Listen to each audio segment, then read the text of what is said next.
এতটাই গরম লাগছিল, কিন্তু গলা বসে যাওয়াতে ঠান্ডা কিছু খেতে পারছি না। তাই ভাবলাম আজকে একটু আম পোড়া শরবত বানাই। গাছ থেকে কয়েকটা আম পেড়ে নিয়েছি। এবারে আমগুলোকে ধুয়ে একে একে গ্যাসের চুলোয় পুড়ে নিয়েছি। সবগুলো আম পোড়া হয়ে গেলে আবারও ভালোভাবে ধুয়ে নিয়ে উপরের চাপড়াটা তুলে দিচ্ছি।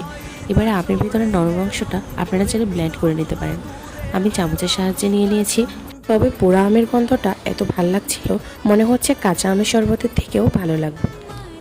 আমের পেস্টের মধ্যে লাল মরিচ, লবণ আর একটুখানি বিট লবণ মিশিয়ে দিচ্ছি একটুখানি চাট মশলা, চাইলে এখানে জিরার গুঁড়িও ব্যবহার করতে পারেন, পরিমাণ মতো চিনি আর নর্মাল জল দিয়ে ভালোভাবে মিশিয়ে নিয়েছি। একটু ভালো ফ্লেভারের জন্য এখানে আমি 2 টুকরো গন্ধরাজ লেবুর রস ব্যবহার করেছি।